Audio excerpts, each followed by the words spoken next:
มันเถื่อได้เดินทางไปไกลฮะคือสิสาได้หลายเถื่อจังหวะก็คือสิได้หลายเถื่ออยู่เสียพะโลเป็นอาทิตย์ถูกอย่างที่สายมันก็มีอืมเขาบอกหมดเครื่องบ่อนมันเบ็ดมันมืดเด้เบิดคักเลยจะสากสมหอมก็มีนี่ขนมมีเสสากแต่ว่าจันโบเขาไว้บันไดให้แหละพี่น้อยพี่สากได้มาสากเปิง2 หน่วยมันสิขึ้นไว้อยู่บ่พี่น้องเนาะมาสากรถฮะย่างกระเซไปเซมาวะคือว่าสัตว์ย่างเซหันเซนี่ไปเลยดูนี่เชซาเชครัวเลยมันเป็นแนวใดอาการคือว่าสักอะไรหันแล้วบ่มีแห้งบ่มีเหือบ่มีแห้งเลยนี่เหรอบ่มีเสียบเทิงๆก็ได้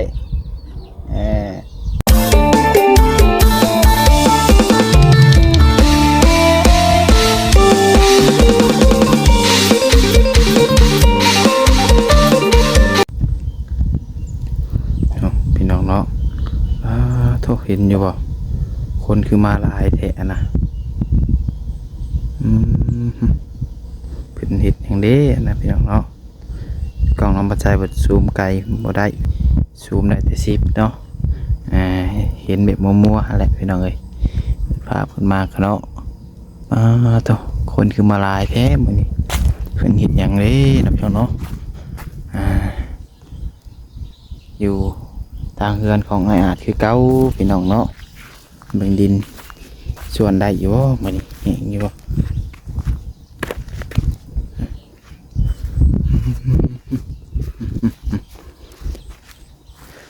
พี่น้องก่อนอื่นเบิดกับทักทายสบายดีสวัสดีพ่อแม่พี่น้อง FC เบิดสุขูสุคนพี่น้องเนาะหมดสมองสุบอนเพราะว่าสิวฝั่งลาวฝั่งไทยแล้วก็อยู่ทางต่างประเทศเด้อพี่น้องเด้อสบายดีพ่อแม่ FC ทุกท่านผู้รักผู้ใหญ่ใจดีทุกคนพี่น้องเนาะการยินดีต้อนรับเข้าสู่ช่อง YouTube ดอกพัดใจชาแนลอีกแล้วพี่น้องมาพบพ่อกันในตอนเศร้าๆมื้อนี้พี่น้องเนาะเริ่มต้นมือใหม่วันใหม่พี่น้องเอ้ยน้องพัดใจก็ได้เข้ามาทางเรือนของไอ้อาจเพิ่นคือเก้าส่งเศร้าๆพี่น้องเนาะเข้ามาเพราะว่าทางอาจเพิ่นต้องการpower bank พี่น้องเนาะpower bank สำรองมาเนาะเนาะเพราะว่าเมื่อวานนี้เนาะเพิ่นบอกน้องพัดใจตั้งแต่บ่ได้เพิ่นว่าอยากยืม power bank ว่าน้องปัจจัยมีอยู่บ่เนาะวานนี้น้องปัจจัยน้องสาวเพิ่นเอาไปเมื่อวานนี่เพียงเนาะน้องสาวเพิ่นเอาไปสากเลยว่าเสียไม้เพิ่นยืมแต่ว่านนี่พุ่นแหละเพียงเนาะมื้อนี้ก็เลยว่าเตรียมไว้ใส่ถุงไว้จะเช้าพุ่นแหละพี่น้องเนาะไปออกมาเลยพี่น้องเอ้ยยานเพิ่นอยากสากโทรศัพท์เพิ่นเพราะวานนี่ฝนตกแล้วมันสากบ่ได้พี่น้องเนาะไปเสียลาเพิ่นก็ได้พี่น้องเนาะจังได้กับฝากแม่พี่น้องเป็นกำลังใจให้เด้อพี่น้องเลยนะคนหนึ่งไลน์1 แชร์ข่าวมาอัปเดตให้พี่น้องเบิ่งก่อนตอนเช้าๆมื้อนี้เนาะว่าเป็นจังไดเนาะเอามาลืมพี่น้องมื้อนี้ลืมซื้อน้ำก้อนกับไม้ลาวพี่น้องเลยฮ้อนๆเอาแต่เช้าไปดีเบิ่งมื้อนี้กันเนาะ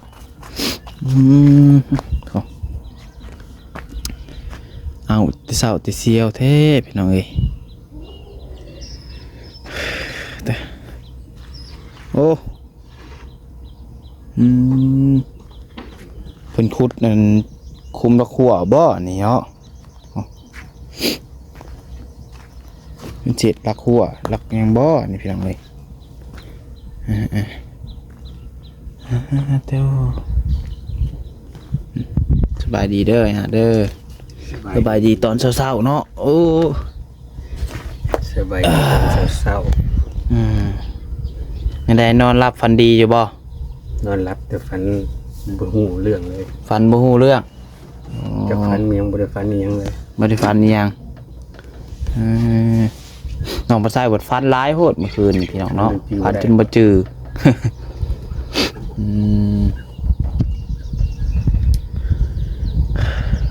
ใช้โทรศัพท์สากเลยบ่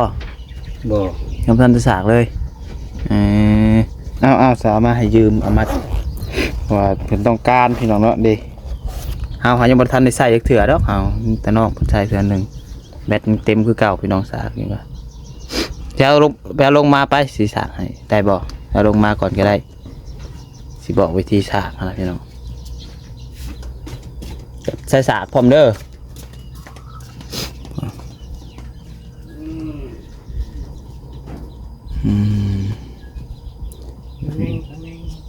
บรรยากาศแต่เศร้าๆมื้อนี้เพิ่นเอาไปสากอยู่พุ่นแล้วพี่น้องเนาะเพิ่นเอาไปสากใส่ยันภายสุราเซียวเพิ่นพี่น้องเอ้ย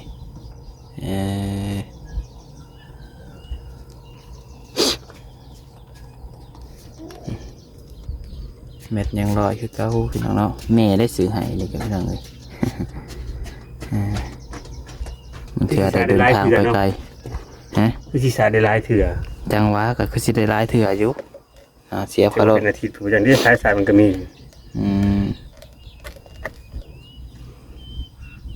เขาบอกหมดเครื่องบ่อนมันมันมืดดิ เบิดคักเลยใส่สากสมหอมมันก็มีนี่คันโอมีใส่สากแต่ว่าอาจารย์โบเข้าไว้บันไดนั่นแหละพี่น้อยสากว่าไว้ที่เดียวไปสากอยู่พุ่นบ่สากใส่แสงแดดบ่เลยคันบ่มีแดดแล้วมันสากบ่ได้บ่ฮะใช่บ่ได้เอา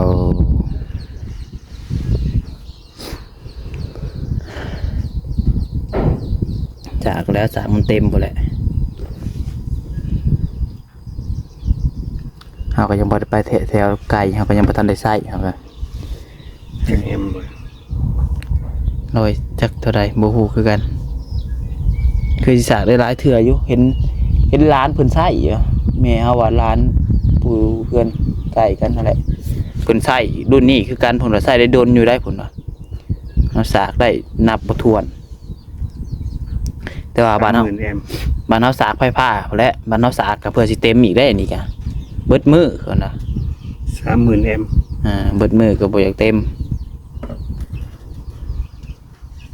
ยังบ่ได้ลองเบิ่งจักเทื่อเฮาก็ว่ายังบ่ได้ไปใช้ไกลก็ยังบ่อยากใส่มันหั่นนะมันยังอยู่แถวใกล้ๆนี่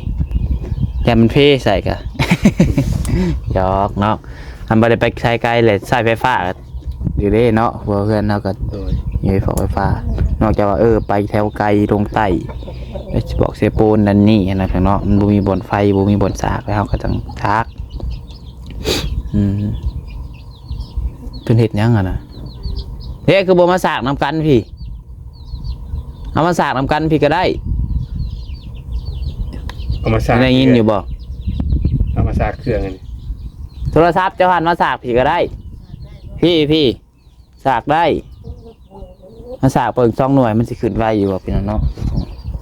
มาสากรถฮะย่างกระเซไปเซมาวะคือว่าสัตว์ย่างเซหันเซนี่ไปได้เดือนเซซ่าเซครัวเลยมันเป็นแนวใดอาการคือว่าสักอะไรหันแล้วบ่มีแห้งบ่มีเหือบ่มีแห้งเลยมีเหือบ่มีเสียบเทิงๆก็ได้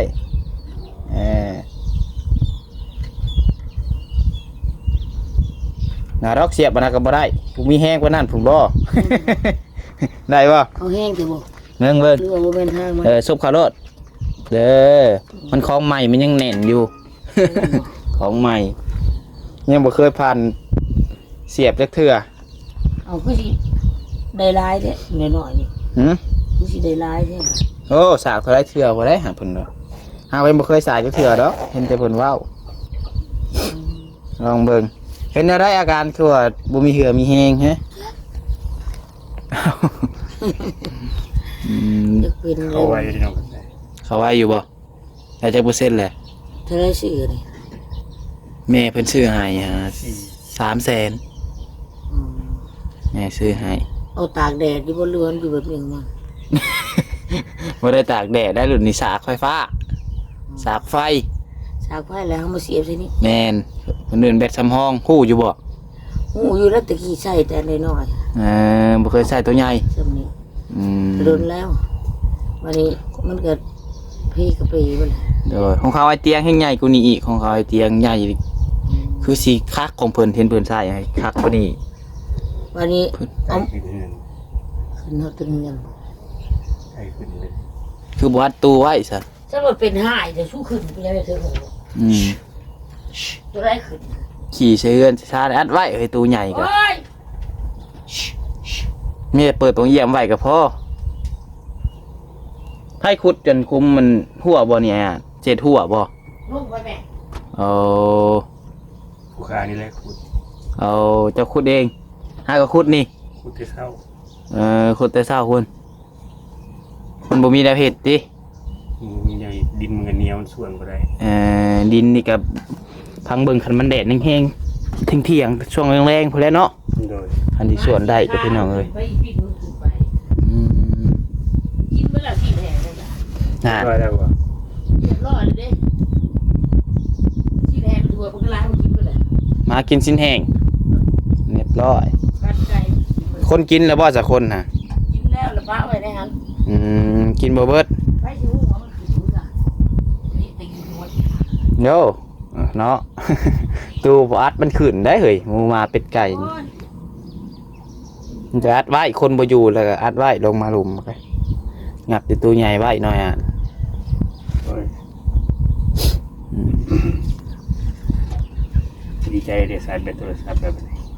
ในสากแบตแล้วดีใจ ได้15%เลยนี่ ทางนี้ฮักกระเบิด 1% บางทีสายได้ประมาณ3เทื่อ แม่นบ่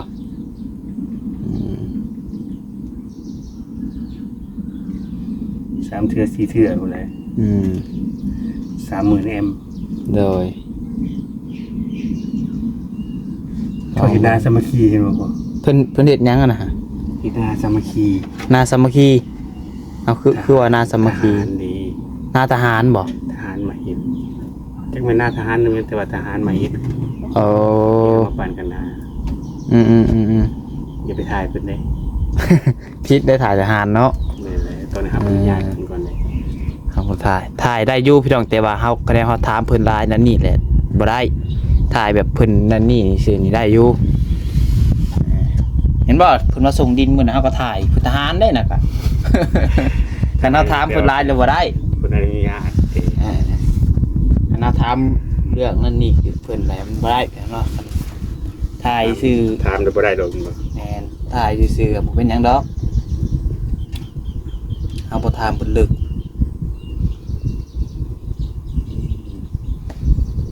ถามเลยก็อย่าตอบนี่แหละ นะบ่ตอบเพิ่นว่าสิว่าสิคุยอีกจังเนาะบ่ตอบเพิ่นบ่เป็นอีกเนาะเข้าไปผม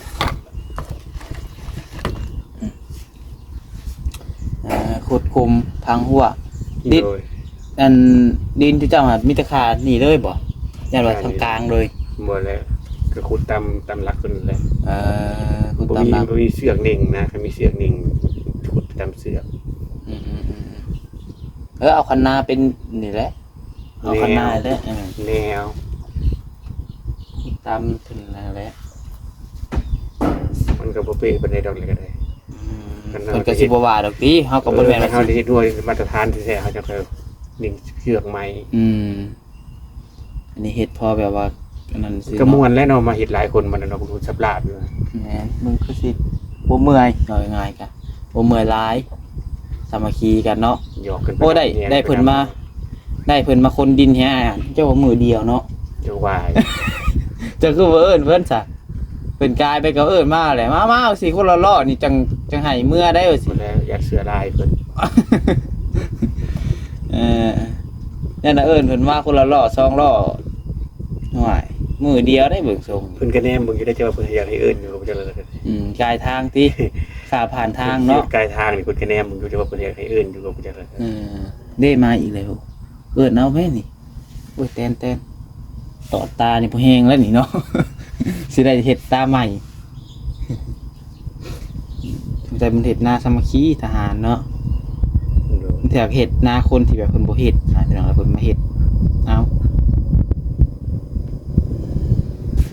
นี่ส่วนเพิ่นถือส่วนมาพอดีเลยเด้อเพราะส่วนดินเฮาประจักษ์อันนี้เนาะ มีน้ำมีหยังบ่เกินนี่ ไม่ใช่เพิ่นสิมาไถหุดไถหยังไว้นะเนาะแนวบาดเดียวเลยเบิ่งทรงไถหุดตัวปาดกันหายกันหน้าบ่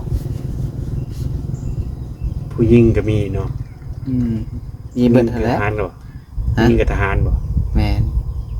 มีเบิดอะไรผู้หญิงกับทหารตำรวจแพทย์หมอ คันอยากเป็นคันอยากเข้าประชาชนก็ยังมีผู้หญิงกะ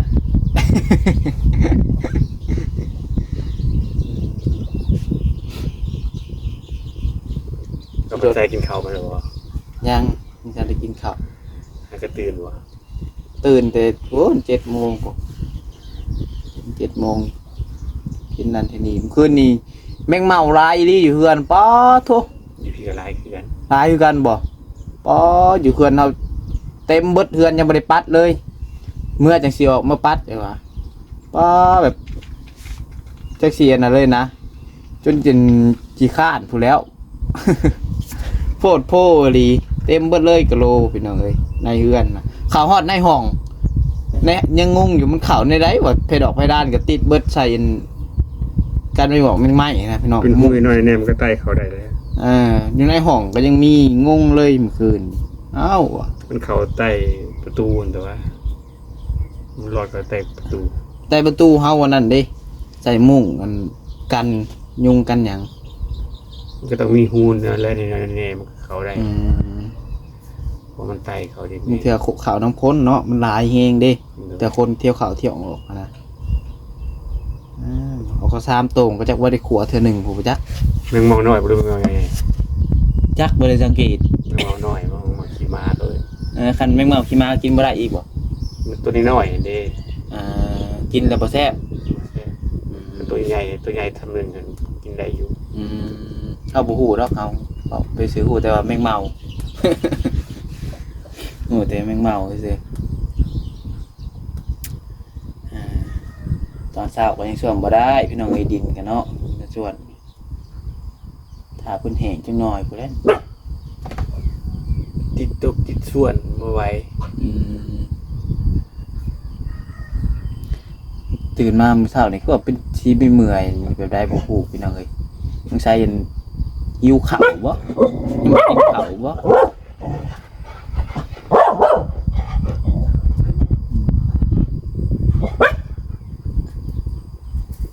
อ้ใคร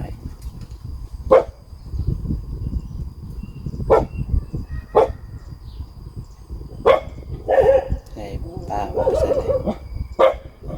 อาบน้ อืม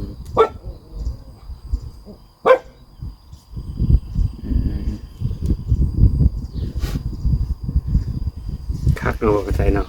ครับบ่ยังได้บ่ โอ้กระถามเนาะ ให้คอยถือเลขไว้มื้อแรงคอยซื้อให้เลยคนละอันกับป้ากับแม่ป้าคันคอยถือเลขมื้อแรงนี่คอยซื้อให้รถ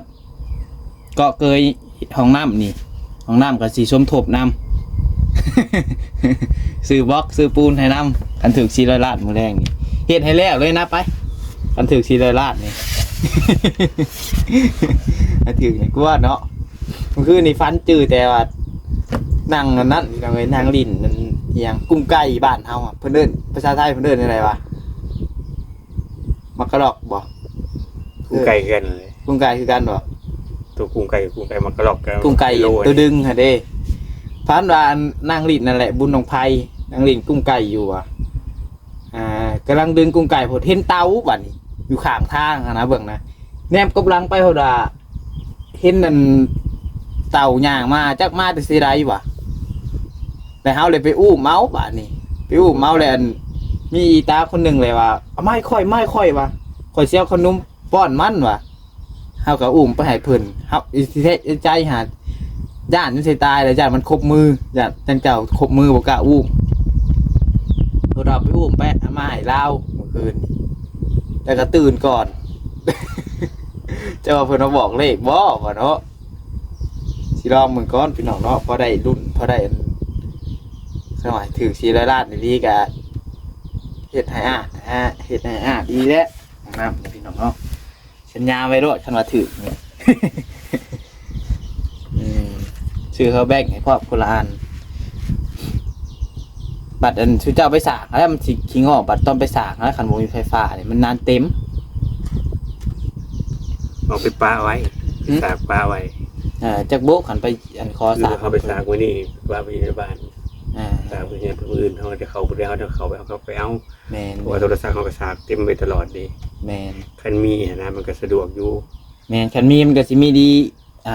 อย่างหนึงเพียงเนาะหนึ่งนี่เพราะว่ามันสากอันหนึ่งมันสากกันได้หลายเทื่อว่าง่าย เป็นอาทิตย์พุ่นไปแต่แล คะแนนว่าครับประหยัดนี่ได้เป็นทิศอีหลีว่าไงก็ทิศหนึ่งเฮาไปสากคือหนึ่งนะสมมุติว่าตอนเช้านี่แล้วเฮาสากเขาซ้ำมาเต็มแล้วเฮาเอาไปป้าไว้เพิ่นผากเพิ่นนั่นสากให้เนาะ แดงก็เขาไปเอา แม่น มือเด็ดๆเขาไปเลยเขาไปเอา อันนี้เป็นทิศผู้ใดมันสิเบิดอีกมันก็ได้ว่าเฮาประหยัดนะพี่น้องสากหลายๆเทื่ออยู่เฮาว่า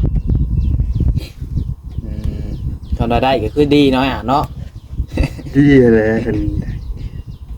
แต่ว่าบอนอื่นเพิ่นซื้อนี่บ่ฮู้ว่าเท่าใดอันบ่แม่น5-6แสนผู้ประจักษ์เพราะว่าเอื้อยเฮาได้เพิ่นแม่เฮาซื้อน้ำเอื้อยเพิ่นเราขายส่งให้เด้เราไปเอาอยู่ศูนย์มันเลยเอาอยู่ศูนย์มันเราก็บ่ได้เอาทุนหรือบ่ได้เอากำไรเอาแต่ทุนมันกันบอนอื่นขายก็5-6แสนพุ่นแล้วเบิ่งส่งคือว่า 1,000 บาทนะว่าง่ายๆนี่เพิ่นไปเอาอยู่บอนอยู่ศูนย์มันเลยเดี๋ยวมันถึก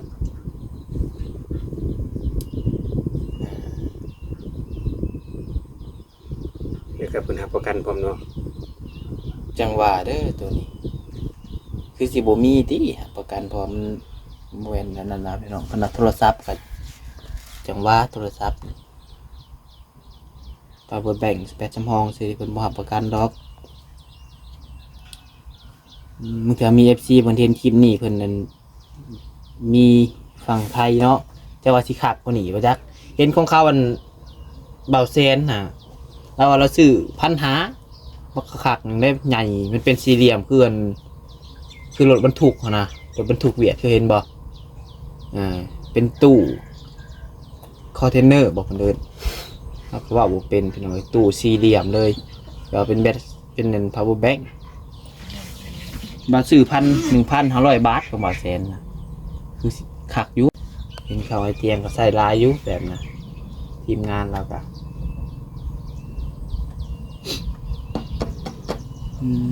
มื้อนี้ได้ยังกินข้าวเช้า ได้ขัวไก่กับซีนเอง เบิดบ่เผอหาวัน เปิด เอาอิ่มอยู่ กิน บ่ เพิ่นแรกแล้วเลยบ่ได้กินข้าวแรงเลย วันนี้ฮะ เลย โยกกินก็หา6 โมงเลยเนาะใส่กินนี่กับ พุ่นแล้วเที่ยงคืนพุ่นแล้วก็ว่าอันนั้นเนาะยันดาบ่อิ่มน่ะสิมาให้หลายกูเก่า อิ่ม อิ่มอยู่เนาะ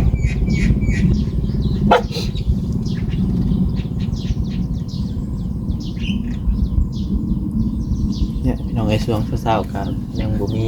ยังเฮ็ดเหมือนเนาะมีแต่ขุดคุมนี่แหละเนาะ เลย คุมขุดยังนี่แหละพี่น้องส่วนดินก็เรื่องแม่มันยังเปียกยังชุ่มอยู่ เกี่ยวยังติด ยังเฮ็ดบ่ได้ดอกไม่ เอา น้อ ไว้ ย ให้มันแห้งก่อน แม่น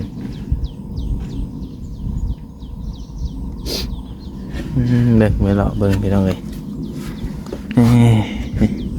ย่างก็ยังติดตีนเยอะนี่พี่น้องเอ้ยแต่ก็คล้ายกว่านั่นอยู่ยังย่างได้แล้วเริ่มย่างได้แล้วแต่มันยังติดนึบๆอยู่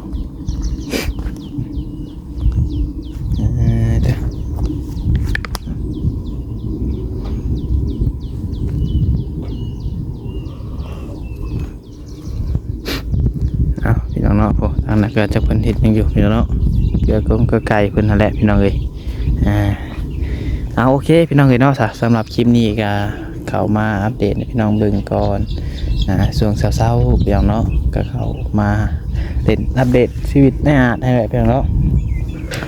สำหรับคลิปนี้ถ้ามีผู้รักผู้ใหญ่ใจบุญท่านใดอยากช่วยเหลือทางอาดพี่น้องเนาะก็ติดต่อหาน้องปัจจัยได้เด้อพี่น้องเด้อน้องปัจจัยกันยินดีเป็นสะพานบุญให้คือเก่าพี่น้องเนาะว่าผิดพลาดประการใดก็ต้องขอโทษขออภัยอำลายพี่น้องในคลิปนี้เนาะโอเคพี่น้องขอลาไปก่อนแล้วอยู่ดีมีแฮงเบิดสุขสุขคนร่ำรวยเด้อพี่น้องเด้อขอกล่าวว่าสบายดี